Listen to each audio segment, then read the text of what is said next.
Hey, this is Andrew, and this is the last of the 3 deck reveals I'm doing right now for decks that are already opened, and then I'll be doing a sealed one, so that'll be super fun. This is Aokoe Fisher of the Tensed Range. It's Mars, Untamed Adise, and man, I think like maybe 10 out of 12, I think 10 or 11 out of 12 decks that came from this same display case had Mars in them, so tons and tons of Mars, but that's okay. It's been fun, and this one, I played a few games with it. It's kind of, you can see it I didn't put sleeves on it, and I really shuffled it hard, so it has a few scratches on the card, but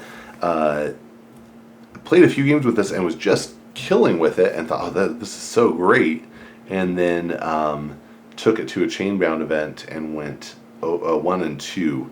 So didn't work out how I had expected, but it's still a fun deck and pretty interesting. So all right, let's dig into it. And I like the name Aokoe, which is sort of like Greek-ish. I think, I don't know what the Tensed Range is, but I think Fisher people tend to care about tension, so that's cool. Alright, so we start with Dees, and the first card we have is Banish, which is an action with a bonus amber that lets you put an enemy creature into your opponent's archives. That's a pretty cool effect. Next we have the Lash of Broken Dreams, which is an artifact that makes that can exhaust to make your keys cost +3 amber during your opponent's next turn. Classic strong Dees card. Misery Exploit gains an amber for each damaged enemy creature. So for this to work out great, we want something that will, spray damage, ideally have a bunch of enemy creatures that have damage, so this can fire. We'll come back to that. We have Not Finished With You, which is an action that gains you a bonus amber and then lets you shuffle any number of creatures from your discard pile into your deck. Schuler is great with the Not Finished With You. It's a 5-power demon that on play steals 1 if your opponent has 4 or more amber. Tesmal is a 2-power imp with elusive that on reap chooses a house that your opponent can't pick. Sort of like a reverse Control the Weak. Yerk is a 4-power demon that on play lets you choose and discard, well, makes you, but I like doing it, so lets you choose and discard a card from your hand. This, you get rid of the worst card in your hand when you play that. Gold Key Imp is a 2-power imp with elusive that says players cannot forge their 3rd key. This is very interesting. I think the bronze and silver are definitely better imps to have to control the flow of the game, because you can play them after you're past that point, right? You get ahead and then play them, and it really slows your opponent down. In this case, there's no way it's not going to slow you down too, so that's kind of a bummer. We have 2 copies of Old Yerk, which is a 5-power demon that on play makes you choose and discard 2 cards from your hand, which can also be super great. I mean, playing this deck, I had so many times where I ended my turn with a completely empty hand, which was just really nice. And, and if you have cards you really think you need to hold on to, you can just discard. Sometimes, you might play an Old Yerk and discard a Yerk or something like that, but usually it's better to cycle through stuff. Tentacus is a 5-power demon that makes your opponent pay you an amber in order to use an artifact. Important point, because it says pay in order to. That means that if they don't have an amber, they can't use an artifact. And it's not a steal either. That's pretty cool. Orb of Invidious is an artifact with a bonus amber that says after a creature reaps, stun it. Now this is super interesting because this applies to both you and your opponent. And so once this is on the board, you're really committing to most of the amber generation in the game at that point is going to be from things other than reaping, right? You can reap a little, but you can't reap a lot. That's interesting. Now, let's see, 1, 2, 3, 4, 5, 6, 7, 8, 9, 10, 11, 12. Yeah, that's the whole D set. So that's a really interesting card, and that I think is really, it just changes the shape of the game. It turns it into a completely different game. By the end of the chain-bound events, I kind of felt like actually maybe the right answer in most cases was to discard this, to be honest, which I didn't think would be the case, but it is so limiting. Tentacus is interesting for how big it is. People really were just killing it fast, and they had artifacts. They knew it was important to kill it, so they did. But so at least it was something they had to deal with. But I regret how little it stayed on the board, even with not finished with you pulling it back out again. Yeah, that's interesting. All right, let's jump into the Mars set. So we have Fix Finger, who's a 2-power, 2-armor Martian scientist with elusive, who gives your other Martian creatures +1 armor. We have 3 copies in here of Mars Needs Amber, and that's a crazy number. Again, like Misery Exploit, this works best if our opponent has a bunch of damaged creatures. So this gives you a bonus amber, and then each damaged enemy non-Mars creature captures 1 amber from their own side, which is like slow steal. But I mean, it's amazing because there's no upper bound on it. You can, if your opponent has 10 damaged creatures, then each they've captured 10 from themselves, which is just bonkers. Sky Booster Squadron is 4-power Martian soldier, and when it reaps, you return it to your hand. That's nice with the Orb of Invidious because it would stun itself, but it comes back to your hand so that you can play it out fresh again. So it actually gets around the orb. Tixel Beambuckler is a 4-power 1-armor Martian soldier who on play deals 2 damage to a creature and moves it to either flank of its controller's battlefield.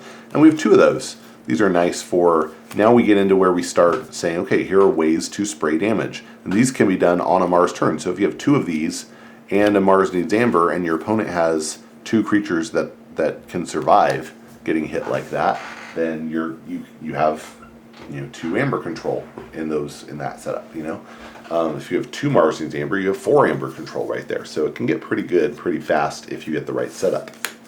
Next we have Xanthix Harvester, which is a 3-power beast that on reap gains an extra amber, but it can't be used while it has a non-Mars neighbor. So you really need to be concerned about maintaining that board state. If you get it between 2 beam bucklers, you have a pretty good chance of keeping it on the board, to be honest. Shockworm is a 3-power 1-armor creature that stuns enemy creatures after they reap. This is nicer than the orb in that it only applies to your opponent, but of course it can be dealt with more easily.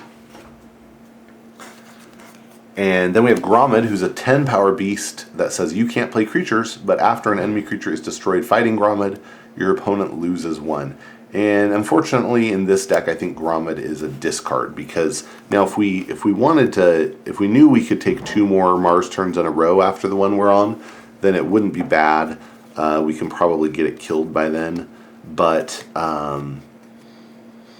other than that, it's probably going to be a little rough, and we don't have any Mars Needs Mars First or Squawker or Soft Landing or any other way to Gauntlet of Command, any way to really start doing stuff with this. We don't even have like a Hand of Dees or something that could, well, I guess you can't have it not be on a flank anyway.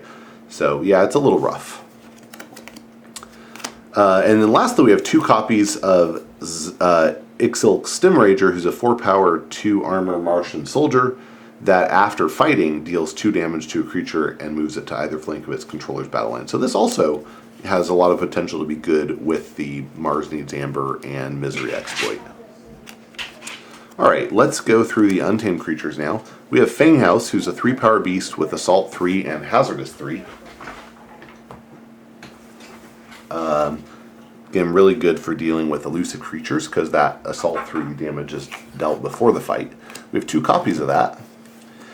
We also have 2 copies of Full Moon, which says for the remainder of the turn, gain 1 amber each time you play a creature. So that's a decent way to generate amber. We have Key Charge. Key Charge is real interesting. I feel like Key Charge is a lot weaker in AOA than it was in Call of the Archons, and the reason is because the other cards around it are less strong at generating amber. I was watching someone else do a deck reveal earlier who had a Taliga and an Amber Spine Mongrel and a Key Charge, and I just thought, man, that Key Charge isn't ever going to do anything because the ways that you have of gaining all this extra amber all happen on your opponent's turn, so you're going to forge at the start of your turn anyway. So unless you just generate so much that you're going to forge and then have enough to forge again, you're never going to fire off the key charge. So I feel like it turns into a dead card a lot more often in AOA than it did in Coda.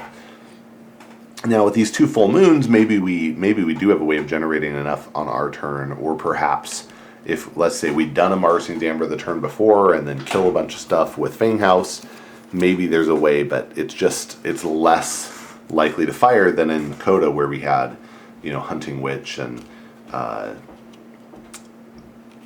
guess mostly Hunting Witch, but you had Hunting Witch and Dust Pixie and Fertility Chant and a lot more stuff that just generated tons of amber.